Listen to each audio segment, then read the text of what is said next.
This is the Brett Snodgrass podcast, y'all. Welcome for another episode. Got an amazing guest, Mark Dolfini, on the podcast with us today. Go over to the YouTube channel and subscribe to the Brett Snodgrass channel. Click on that bell so you get notifications every single week. We got some great videos coming out, y'all. You guys are going to want to stay tuned. Lots of fun. Who is Mark Dolfini? Mark Dolfini is an author of The Time Wealthy Investor 2.0. Do you want more time in your life? Are you lacking in time? Is your calendar completely filled? You're busy, you're maxed out, you're stressed out. You have got to get Mark's book, The Time Wealthy Investor, and he's going to talk about it today. I'm introducing you to Mark Dolfini. What's going on, Mark? What's going on, Brett? Good to see you. Yeah, you too, man. Just watch some of your videos on social media and really just like your message. So The Time Wealthy Investor. And it's what we're going to dive into today, guys. I know we talk a lot about freedom, and today we're going to talk about the thing that we can't borrow, we can't control, and that's time. And how do we get more time in our life? But Mark, I always like to ask a deep question to start us off with. So, my question always is, who is Mark Dolfini? Oh man, that's a very shallow question. Come on, man. No, it's a good question. I'm a pretty simple guy. I try not to get too complex, just because I think I think people just think that they needs to be overly complicated, and that's absolutely not the truth. I think really making it as simple as possible, if not simpler. Yeah. But really, I'm about my God, my gal, my sons, and my guns. That's pretty much it. If you're going to wrap it up with a nice little bow. So. That's awesome. I love that. That's really, really cool. I'm also a simple person. That's why the company's Simple Wholesaling. And I think, again, we can complex two things, and people, even look at real estate investing. There's so many different things to do, and you've been able to simplify it as well. So talk to us about just kind of like your journey a little bit, real estate, landlord, coach, your company. Tell us about your journey. Yeah, so I would love to say that I went and bought my first rental property, and promptly after I got the first rent check, went straight to the Ferrari dealership and bought my car, bought my Ferrari, and that was, that's the beginning of the story. Unfortunately, that is not even remotely close how any of that happened. So, no, so really going back a little bit, I was in the Marine Corps for 4 years. I got out and decided to I grew up in upstate New York, came to Indiana, and decided to go to Purdue for school. I was in the School of Management, graduated the degree in accounting and finance. And while I was in school, the reason I really got out of the Marine Corps first and foremost is because I was really more interested in things that were just entrepreneurial. I always had a thought of doing my own thing. I didn't really know what that looked like. I didn't really know what I wanted to do, but I had an interest in real estate. So I bought my first rental property the first year I was in school, and I kind of figured out the formula. Now, keep in mind, this is like 100 years ago when I was in school. So things were different then. Lending was different. The banks were different. They operated just with a slightly different set of rules. So I figured out kind of what they needed to see in order to loan me money. I was able to leverage up, and I was able to acquire just right around a dozen rental units altogether, which is about $500,000 worth of real estate by the time I graduated from college. Wow, that's a lot. So you were in college and you were owning rentals at the same time. Yeah, I mean, I was, I got caught up in the hustle. I mean, that's what we do, right? We're always like, oh man, got to do the hustle, and guilty. I was totally doing all of that, and wanted to make sure everybody saw how busy I was, and this was back in the late 90s, where cell phones were just starting to really become a little bit more mobile, and I had the cell phone to my head the whole time, looked super busy, super self-important, and I am so glad that is out of my life now. How long did that last for you? And did you wear that as a badge, an honor that I'm so busy, I'm so important? Was that something that you aspired to be? So what I did was I went to a foundry, hammered out the largest piece of metal that I could, and wore that around like a chain, like a coat of arms. I wore that proudly. Look how busy I am. I mean, it was a badge of honor, oh, my phone rings all the time. Look at me hustle. And I did not realize how incredibly stupid I was, not realizing this prison that I was actually creating for myself. And nail by nail and board by board, I had just basically created hundreds of little jobs for myself by building this rental empire that was built entirely on a house of cards. Wow, wow.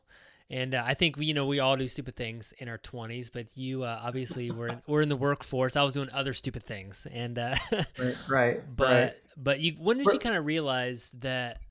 Was it something that just hit you? You were super stressed out. I mean, what was it that you're like, I don't know if I want to live like this anymore? Yeah. Well, before I get to that point, I had to get a lot more stupid. So I was stuck on stupid for quite a while. And part of the problem is, and I'm not here to to judge anybody that's doing that. I mean, Lord knows that this is not about judgment. This is more confession than anything else. But what happened was I was buying more properties, just for the sake of buying more properties. Just basically, I was buying whatever was for sale. And as long as they kind of met a very rudimentary back of the napkin math equation, which was horribly inaccurate, that I would buy more and more of these properties. And after a while, I got constrained by financing. So I figured out how to do creative financing. And by the end, where it really started to crescendo was I got to 92 rental units, which was just about $6 million worth of real estate. So that's kind of where I peaked in terms of my rental portfolio. And I was working a corporate job, up until I decided to leave the corporate world. 9/11 was a big impact on me then. I just kind of decided I really wanted to leave. And then and then eventually I built up this rental portfolio, and I was bringing in $65,000 a month. And granted, they were all leveraged, but I was doing pretty well from the outside looking in. And everybody was thinking, man, look at this guy hustle. He's got 90 rental units, and then some people were asking me to manage properties for them. So I was like, well, so I decided to get my broker's license and was doing more of that stuff. But really, the bulk of what I had was done with with the 92 rental units that I had myself. But then 2008 came along, and not only was I over leveraged financially, but I was over leveraged in my time. And that is because, again, I did everything myself. I did the showings and the leasing and the signing of the rent applications, and processing the applications and collecting rent, opening the mail, answering this thing 40,000 times a day, my phone. And it was just awful. And what happened was in 2008, when the labor market fell apart, I was renting C and D type properties. Yeah. And I was entering into a very violent storm with the people who could least afford to weather that storm. So my $65,000 a month turned into $30,000 a month. And what cash I did have saved up, I burned through in about 40 days. Wow. So how old were you this time? I was 37. 37 years old. Yep. So all of a sudden you're on top of the world, got it made, spending a lot of money, living big, 65,000. Yep. And then 2008, obviously, a lot of people, same story, wiped people out. What was that like for you? I mean, going through that period, and here you are, and what happened? I'd love to say it was just like, a blip on the radar, weathered the storm and, whatever. But because, again, and a lot of people, there's a point I was going to try to make earlier, but a lot of entrepreneurs out there, especially real estate entrepreneurs, are some of the hardest working folks that I know. Mm-hmm. And because you're hardworking, your default setting is to do work. That's the default setting. Mm-hmm. So if something needs to get done, they're quick to hop in the car. Doesn't matter if it's worth your time or not. They're quick to hop in the car and go do the thing. Whatever the thing is, fill in the blank. There's never a shortage of things, in this business. Yeah. Whether it's to go show the property or to go plunge the toilet or whatever, right? Because it's like, well, I could pay someone else to do it, or I could pay myself to do it. That's the argument. So that's where I was stuck. So when things got really bad. Of course, I was working 12, 14, 16 hours a day prior to 2008. So then I started working 16, 18, 20 hours a day just to keep up with all the people, that were moving out and, defaulting on their leases and everything else. I was trying to get properties turned. I was trying to keep up with this avalanche of maintenance requests that were coming through. And I mean, it got horribly, horribly bad. Yeah. So no surprise when it catches up with me, I got sick, and it was a simple cold, but that simple cold turned into double pneumonia. And it got to the point where I actually almost died in the hospital because of double pneumonia. Wow. Do you think a lot of it was, just because your body was just breaking down? Absolutely. Well, let me think here. So I was getting, roughly 4 to 5 hours of sleep a night, 7 days a week. Yeah. I would grab naps in the Lowe's parking lot because, that I needed to sleep for 30 minutes or whatever.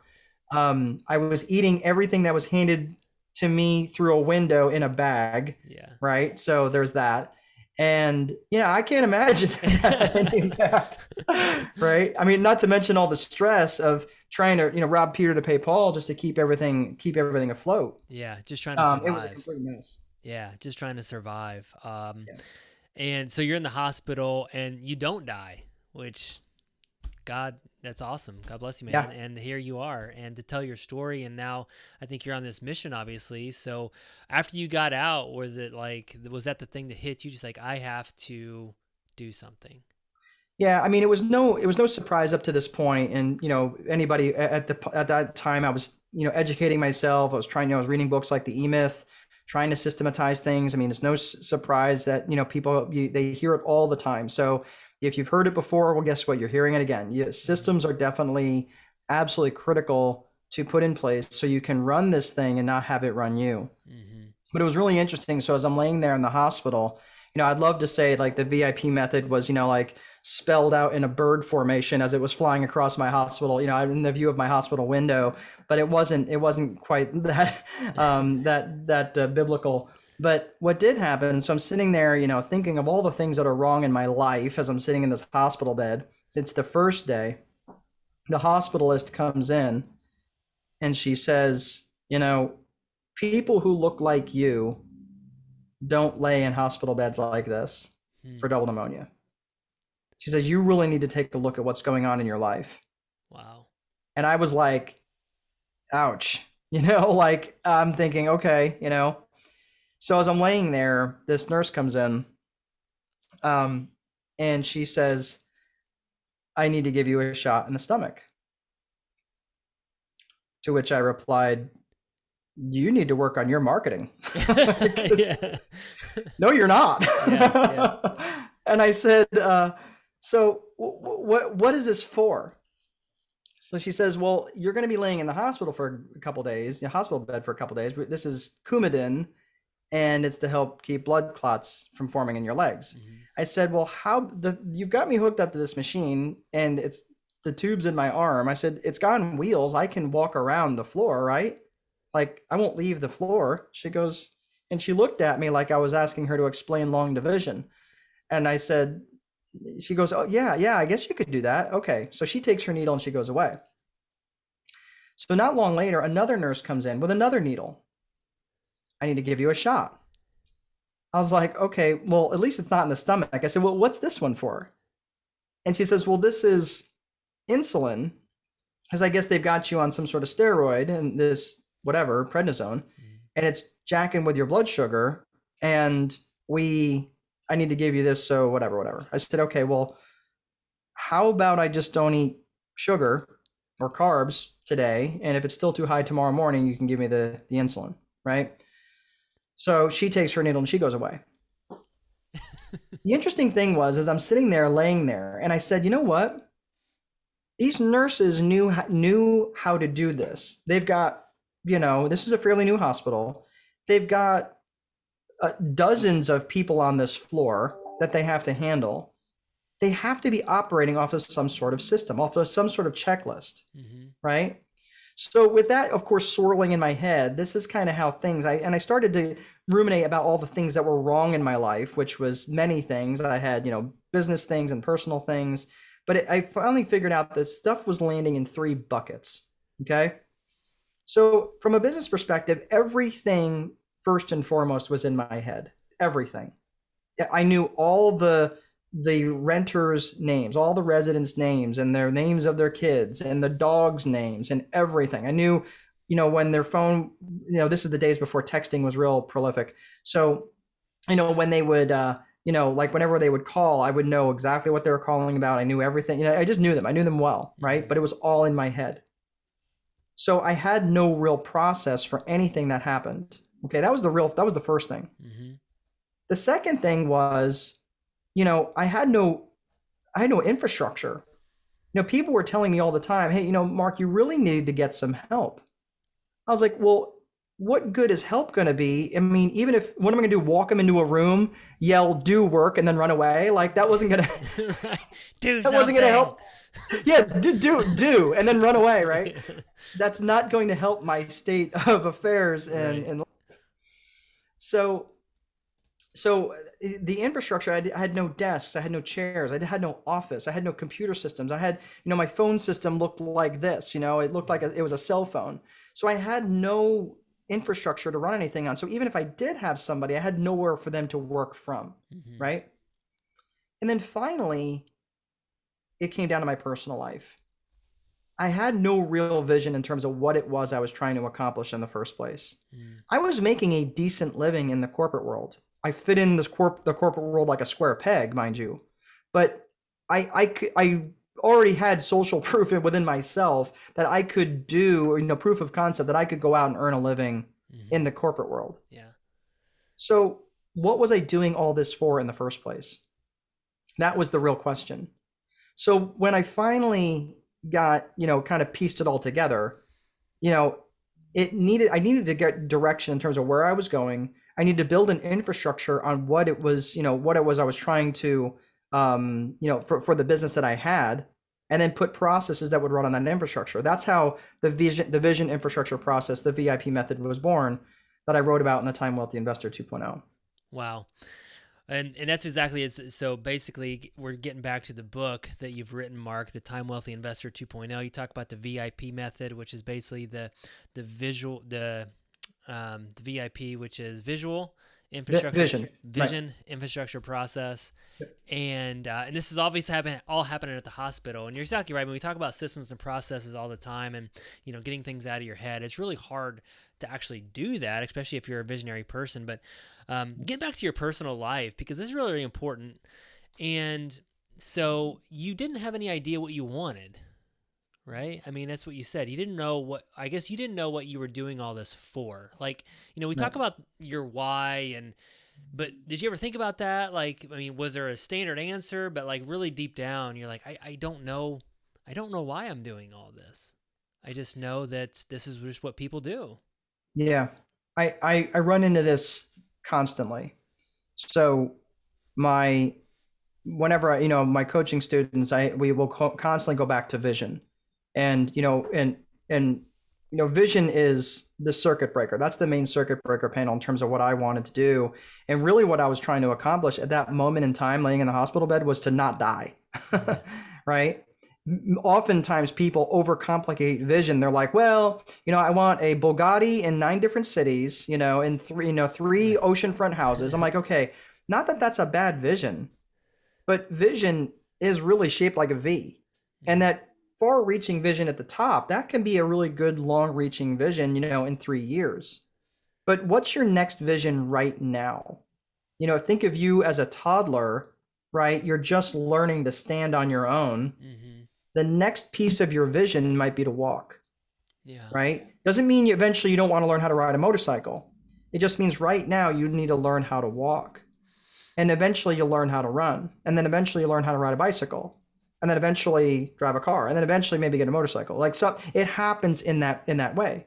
So oftentimes we're thinking like, okay, how do I get from $12 an hour as an AutoZone employee to making $250,000 a month real estate investor? Not saying that you can't make a direct connection to that, but there's steps in between to getting there. Yeah. Yeah. And I think we just jump too fast. I mean, we're constantly just looking at you and like, oh, I want $6 million worth of real estate. And they work, like you said, AutoZone. And this obviously really, really helped you. So your personal life, just getting back, like, what did you do? I mean, how did you create your vision? I mean, was this a big process? Did you just start writing down everything that, you were designed to do and what you wanted in your life? What does that look like? Take us to kind of the VIP a little bit. Yeah. So the vision piece, I would love to say that it was super easy, but it's not. Vision is a little bit difficult. And for example, first and foremost, it has nothing to do with business at all. Yeah. Right. So in terms of vision, right, I kind of said in the beginning, my God, my gal, my sons, and my guns, those are 4 bullet points that everything else gets measured against. Mm-hmm. Right. And it pretty much happens in that order, like part of my vision every day is to have lunch with my bride every day. And now, are there days that I don't make that happen? Yeah, there's days, some days that where that doesn't happen, but it's rare. And every now and again, if I'm traveling or, whatever, and I come back and my wife and I haven't had, lunch too many days in a row, she calls me out on that. But I also recognize it in my vision because I review it every day. Yeah. I review my vision every day. So I think in terms of vision, like where I'm coming from, like I travel around, I speak to a lot of people at RIA events, and they know, the landlord coach moniker, and they're like, oh, I really want to get into rental properties, or I've got some rental properties. I'm like, oh, really? What is it you're trying to accomplish? And they'll say, oh, I want to get to 100 rentals. And it's always multiples of 25. I have no idea why, but I want to get to 100 rentals or 50 rentals or whatever. And I say, okay, that's cool. So 100 rentals, 97 wouldn't do it. And well, 97 might do it, but what about 93? Because I think 93 is a prime number. I mean, that's as good as, any other number, right? That's a lot. And we'll continue down that way from 93 to 86 to 81, right? I'll keep going down that way until they finally realize something, that they're confusing the number of rental units with the life output they think that's going to buy them. And why would you want that multiple lines of complexity that you're going to have to manage with 100 rental units? Not saying it's wrong. I'm just saying, like, stop listening to all the people because of what's in their vision. Grant Cardone may have a vision for himself that has nothing to do, that's going to be in alignment with yours. Not here to rip on Grant Cardone. Dude's smart, really good salesman, but his vision is not your vision. Yeah. And when you really can be honest about yourself in terms of what it is you're trying to accomplish for you, and it has nothing to do with your business. If you woke up with $300 million in the bank, and this is what I would, for your listeners, if you woke up tomorrow morning with $300 million in the bank, what would you do? And I don't mean after you buy all the stuff, right? Okay, great. You're done shopping, right? You're done paying off your debts. You're done, whatever. And you're not going to just buy a bigger house. I mean, there comes a point where, you're not going to get the bigger thing. Right. What would you do from day to day if you did not have to worry about income generation? And when you can really be honest about that, when you can really be honest about what your day to day would look like, then you can start to form a vision that really makes a difference, that really matters. And it's not much more complicated than that. Sometimes you do need help to help extract that. Yeah. But generally that's how it's done. Yeah, that's awesome. I love that. So let's just kind of talk about your book here. So obviously the VIP method is in the Time Wealthy Investor 2.0 book. Guys, check out the Time Wealthy Investor. Mark wrote that. And I mean, a lot of real estate investors, there's so many shows about money, right? Financial freedom, let's build some money. But you talk about time. Let's just dive into that, because that's obviously is a huge component of your life. You said you had a lot of money, but you didn't have much time. Well, where did you come up with this idea, Time Wealthy Investor? Yeah, when I was first trying to come up, so for those of you who are maybe interested in sending your money to Amazon and Jeff Bezos, you can get it on Amazon if you want, or you can get it on my website for a lot less. So if whatever you want, it's not going to hurt my my but you can get it on my site for like $8. But But the Time Wealthy Investor, the original one, you can actually skip that because the Time Wealthy Investor 2.0 is the updated and revised edition. But when I came up with the whole concept of being time wealthy was because I was so time weary. I was so time bankrupt that I had leveraged every little bit of my free time to at the expense of this rental business that I had. Anytime I had family in town, didn't matter. If the phone rang and someone needed something immediately, I had to go pick up and take care of it. Mm-hmm. There was no one else to do it. Mm-hmm. And there was no one else to take the phone calls. There was no one else to handle all the things that were coming through. It didn't matter. And if I was on vacation and I happened to be several states away, I mean, I was hit. There wasn't a whole heck of a lot that I could do. So the concept of being time wealthy is about reorganizing, reprioritizing your time first. Imagine a week, and this is why I say if you got $300 million in your bank account, imagine that you allocated what your day from day to day would look like first. You're still probably going to have somewhere between 20 and 30 hours to be productive doing something. Mm-hmm. And it's pretty rare that, I run into somebody that is going to say, okay, well, I would golf every minute of every day all the time. Okay, that's great. Then what? I mean, what happens if you get injured and you can't golf, right? Because that happens. What happens when the weather sucks? What happens if there's lots of different reasons you can't golf. Mm-hmm. Too cold, too hot, whatever, it's raining. But the point is that, like, what would you do to find significance? What would you do to find, Tony Robbins identifies the 6 human needs: significance and certainty, variety and love and connection, growth and contribution. You still are going to, if you get lots of significance from your work, and all of a sudden you take the work away, you may find significance in ways that are not healthy. Yeah. Right. So, you might all of a sudden start hanging out at the casino. You all of a sudden might start hanging out with people that are not good for you or doing things that are not good for you. So that's why I say, like, it's important to recognize, like, what if you did flip it over, instead of organizing your workday first and then trying to fit in all the important pieces?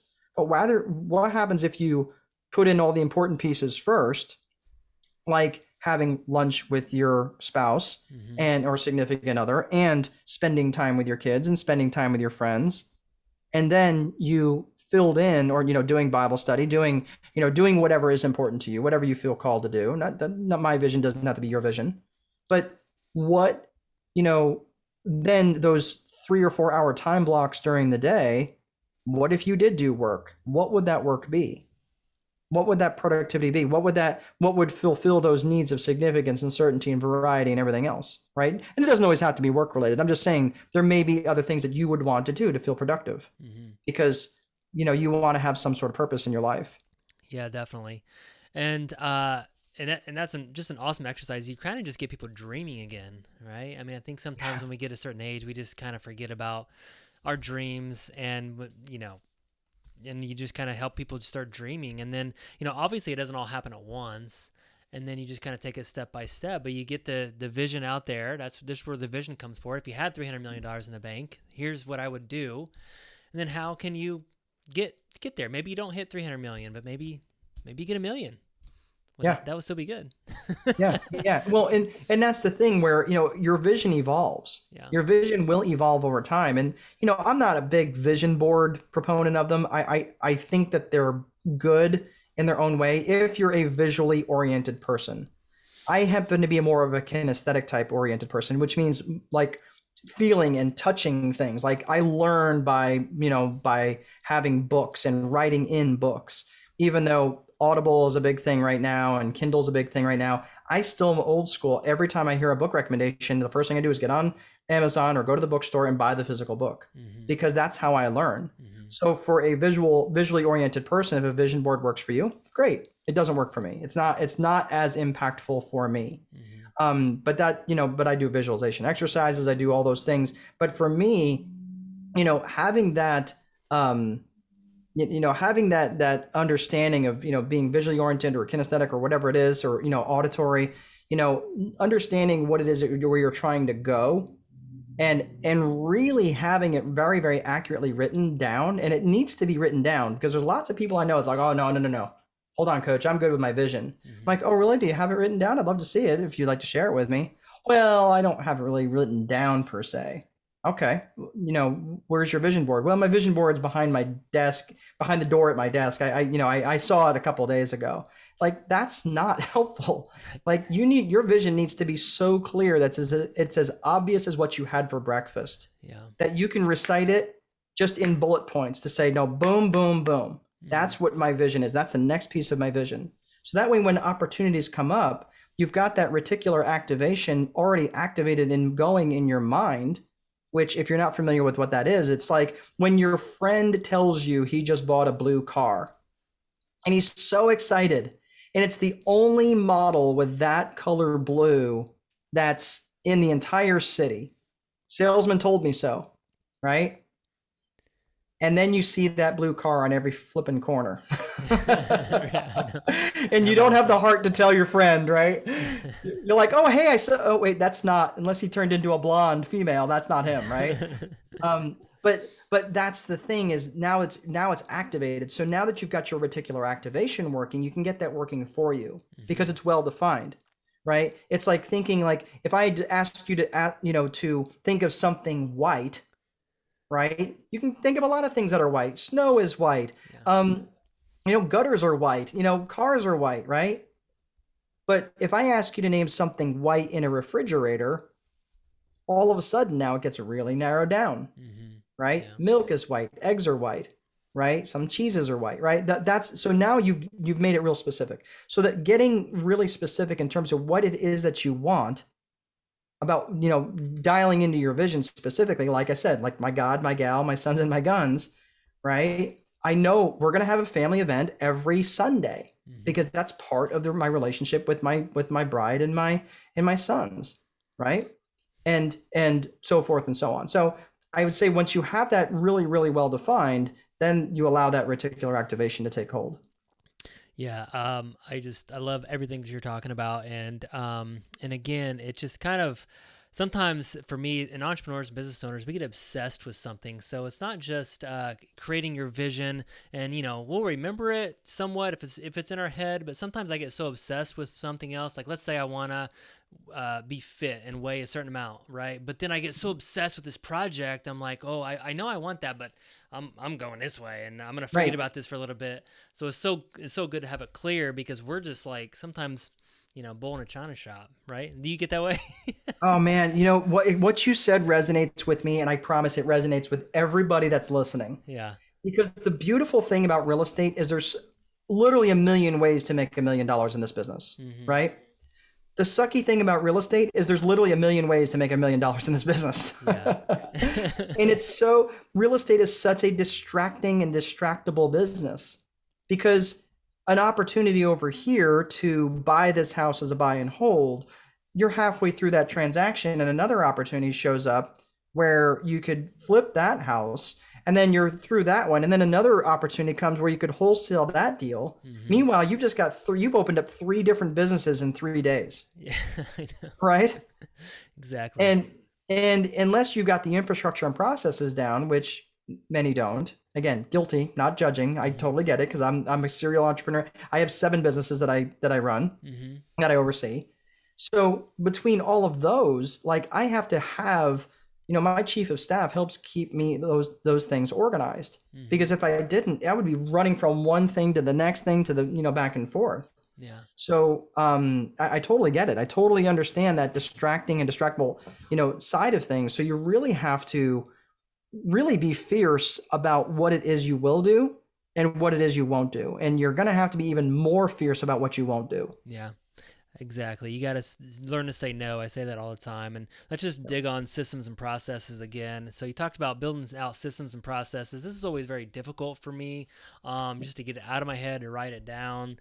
But it's also key. But it's something I always procrastinate doing, because it's just hard for me to extract it.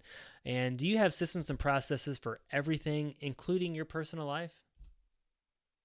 Yeah, so my chief of staff includes, like, for example, she'll come to me and, she'll hit, hey, this business, my acquisition business, like she hits all the things. And then, of course, she comes along and says, hey, this is the time to remind you, when's the last time you updated your will? Mm. When's the last time you've been to the doctor? When's the last time you've been to the dentist, right? So she knows to ask those things at set times during the year.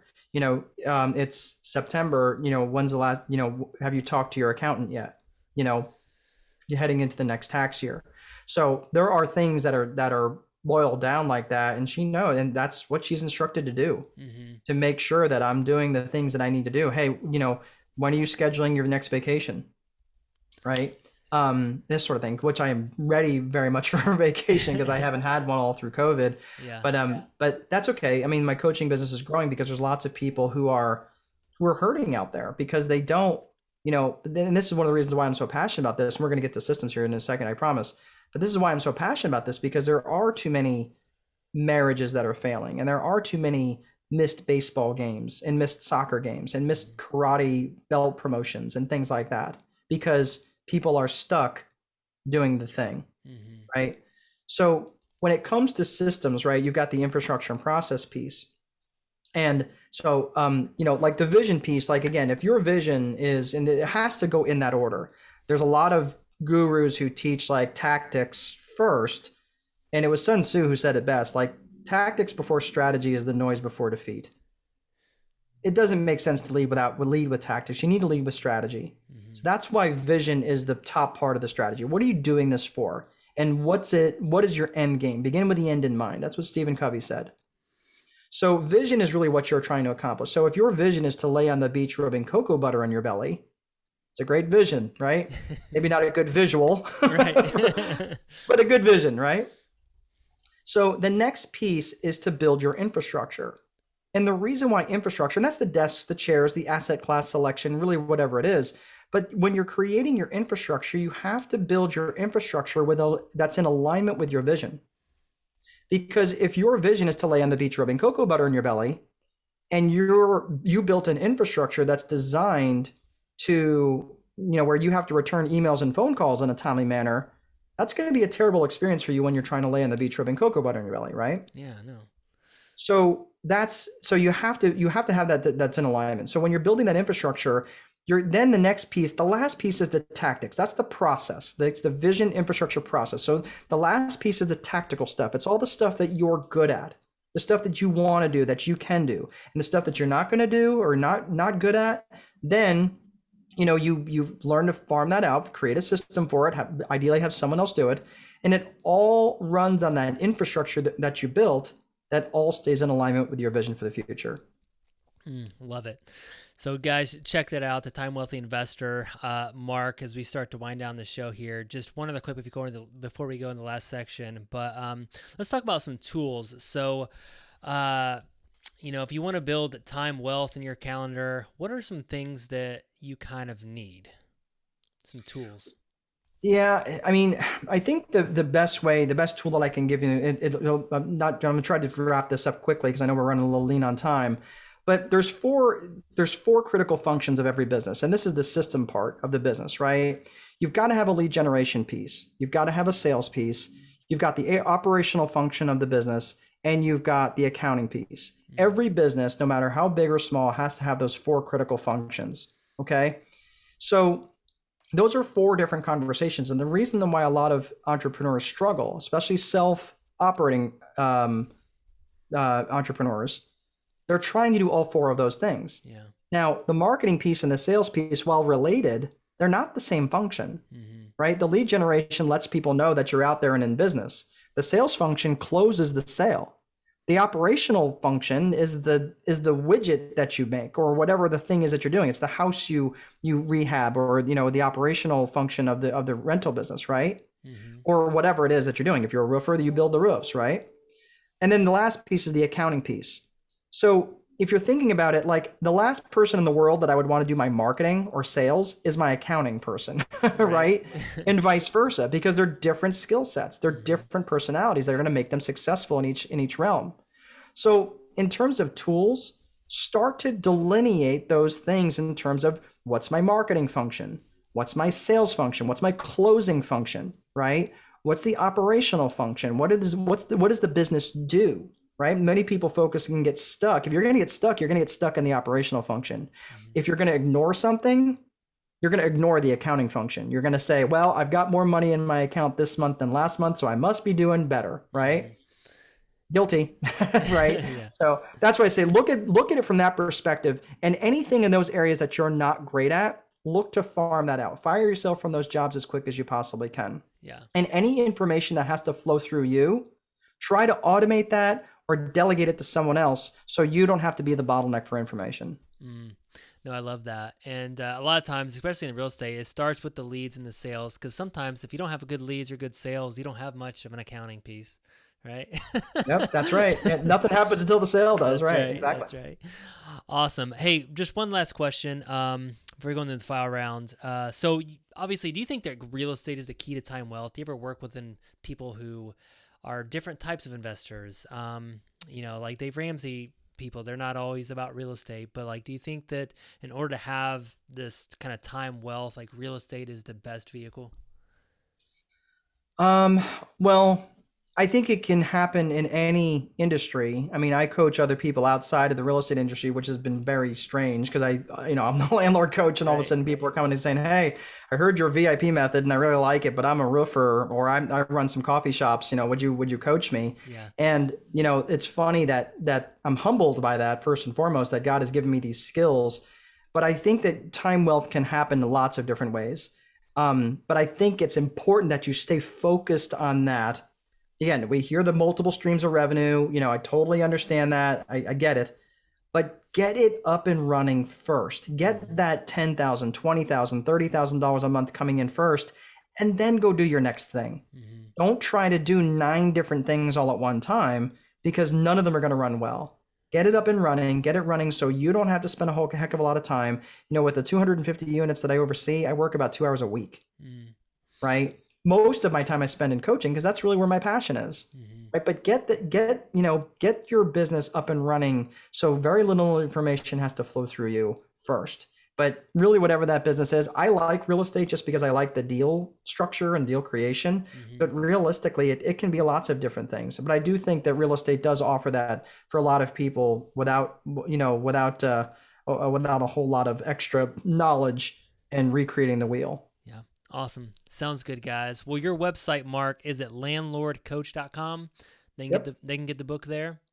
Yeah, landlordcoach.com. It's I think it's under free stuff. My website's getting ready to change, so I apologize. I don't know exactly, but I will not make it hard for you to find. You can just go in there. All I ask is for you to pay shipping, and I'll get the book right out to you. Sounds good. Guys, go to landlordcoach.com and get the Time Wealthy Investor 2.0. Check that out with Mark Dolfini. Mark, this is the fire round, so I got 4 quick questions for you as we wrap up the show here. These are the real quick answers, so name the first thing on top of your head on these. So number 1, what's the best app that you use for your business? Man, that's a good question. I'm not a real big app guy. I think they're a pain in the neck. There you go. Hey.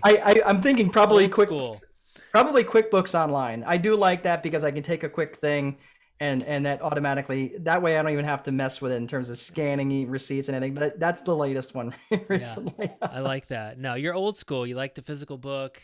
I do. Yeah. Sounds good. One guy I had on my show, I said, what was your favorite app? And he said, it's the banking app, because he sees the money come in. That's his favorite. Anyways. Oh, wait a minute. No, there's one, the Voxer. I like Voxer. I do that with my chief of staff. Walkie-talkies? Yeah. Yeah, that one I do like. Yeah, that one I do like. Awesome. All right. What's the best book that you would recommend besides your own? Well, my book is not for everybody. One of the recent books that I just read, I read an awful lot. It is the Success Principles by Jack Canfield. Okay. One of the best books I've ever read. I love it. I recommend it to everybody. Awesome. I'm gonna get that. Sounds good. Best thing for you. Best thing that you do now that you have more time wealth. What's like your favorite activity? You like in my free time? Yeah. I go kayaking. I love kayaking. Kayaking? Yep. Cool. Adventure guy. All right. Yep. So when you kind of had that happen to you, what was the first position that you hired out? The first position was answering the phone. Answering the phone. Get rid of this cell phone, because that's like the most urgent thing. You don't have to. If you're at lunch, you don't have to answer it.